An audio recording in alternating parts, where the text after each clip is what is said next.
The hidden heart damage behind low-carb diets. What new science just discovered? For years, low-carb diets have been praised as the fastest way to lose weight, boost energy, and fix your metabolism. But what if I told you that new scientific evidence is now showing the complete opposite? That beneath the surface under your muscles, your progress photos, and your weight loss, your heart might silently be getting damaged. A new study has revealed something surprising. Something that could change the way millions of people think about dieting. Today, we're not just talking about carbs. We're talking about what's happening inside your arteries, inside your blood, and inside your long-term health. And trust me, you need to hear this. For years, low-carb diets have been celebrated as the ultimate shortcut for fat loss, body transformation, and quick metabolic improvements.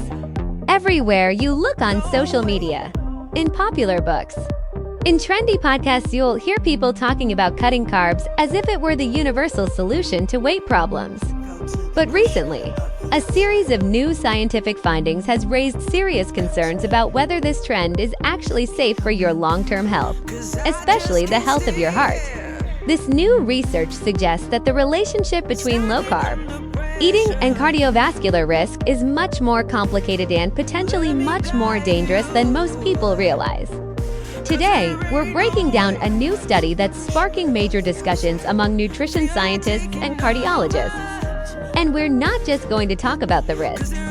We're going to explain why these risks occur, how you can protect yourself, and what a genuinely heart-healthy diet looks like in the real world. Get ready for a deep dive that might completely change the way you think about carbs, fats, diet culture, and long-term wellness.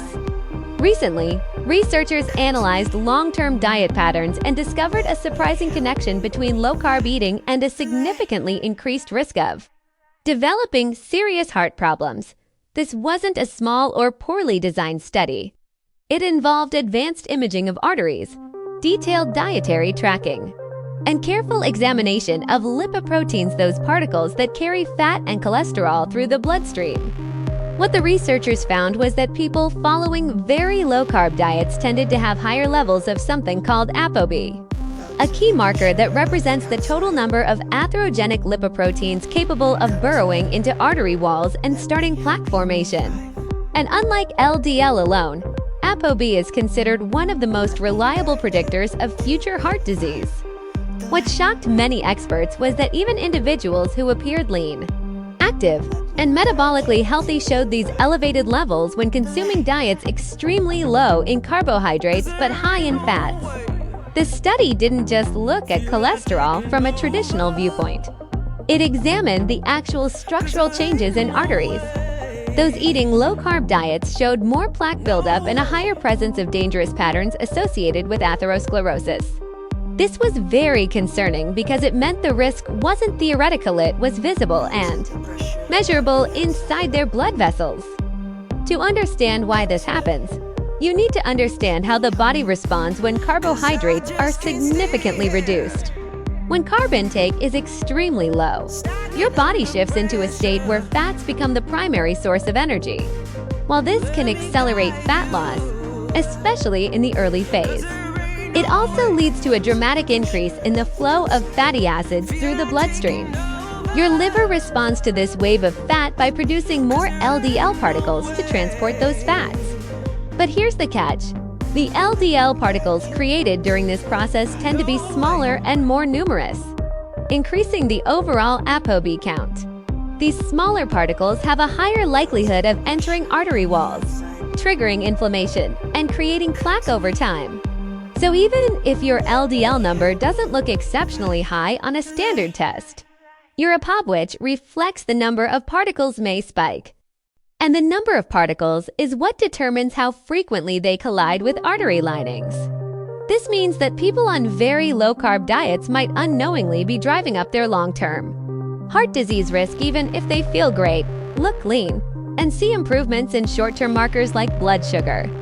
One of the biggest misconceptions pushed online is the belief that cutting carbs is automatically healthier. Many influencers claim that carbs are the cause of weight gain, diabetes, and inflammation, while fats are harmless. But this simplification ignores decades of research on cardiovascular disease. Carbohydrates aren't the problem. Ultra-processed foods, refined sugars, and trans fats are. Complex carbohydrates from whole foods like fruits, vegetables, potatoes, oats, and whole grains have been consistently associated with improved longevity and lower risk of heart disease. These foods come with fiber, micronutrients, and antioxidants that support gut health, metabolic function, and hormonal balance. When people remove all carbs, they often replace them with saturated fats like butter, cheese, red meat, and processed sausages. This combination may help with temporary fat loss, but over time it can create the perfect environment for plaque buildup. The issue is not that low-carb diets never work. They can be highly effective for certain people in the short term. But the idea that they are universally healthy or risk-free is not supported by long-term evidence. This combination may help with temporary fat loss, but over time it can create the perfect environment for plaque buildup. The issue is not that low-carb diets never work. They can be highly effective for certain people in the short term. But the idea that they are universally healthy or risk-free is not supported by long-term evidence. In the past, most people focused on LDL-C when checking cholesterol levels. But scientists now agree that ApoB is the real key to understanding your cardiovascular risk. ApoB measures the number of lipoprotein particles, not just the amount of cholesterol inside them. Imagine two people with the same LDL number. One person has a small number of large particles. The other has a large number of small particles. His second person is at much higher risk because more particles mean more opportunities for them to get stuck in artery walls. The new research showed that people who followed low-carb, high-fat diets had significantly elevated ApoB levels even when other markers, like HDL, looked good. In fact, many individuals saw their HDL, often called good cholesterol, increase while their ApoB also increased. This created a false sense of confidence, because traditionally, high HDL was seen as protective. But modern science now shows that high HDL doesn't cancel out the danger of high ApoB. If ApoB is elevated, your risk goes up, regardless of how fit you look or how much weight you lose. It's easy to find countless testimonials online from people who lost weight, gained energy, and transformed their appearance using low-carb diets. But these short-term results don't reflect what's happening inside their arteries. Many individuals share before and after photos after just a few months of dieting far too early for long-term cardiovascular issues to appear. The truth is that plaque buildup is slow, silent, and cumulative. Default text you can feel completely healthy while your arteries are quietly stiffening and narrowing. The people in the study also appeared healthy from the outside. Many had low body fat, exercised regularly, and followed strict, clean diets. Yet their ApoB levels were high and their artery imaging reflected early signs of damage.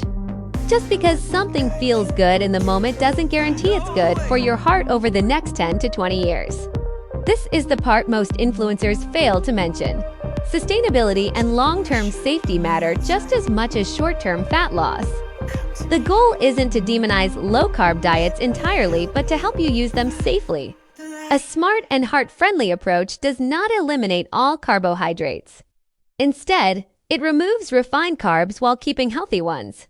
You can absolutely reduce carb intake without going extreme. Focus on adding fiber-rich foods such as berries, whole grains, beans, and vegetables, because fiber slows digestion, improves insulin sensitivity, and supports cholesterol regulation. Be mindful of your fat sources. Prioritize unsaturated fats from olive oil, nuts, avocados, and fatty fish rather than loading up on butter, bacon, or cheese. And most importantly, get your ApoB checked. It's inexpensive, widely available, and gives a far clearer picture of your heart health than a basic cholesterol panel. As more research emerges, it's becoming increasingly clear that extreme diets can have hidden consequences, even when they appear to work at first. The best thing you can do for your future self is make informed decisions rather than following trends blindly. A diet should not just make your body look good now. It should protect your heart, your metabolism, and your longevity for decades to come. So before you cut out carbs completely, take the time to understand what your body actually needs.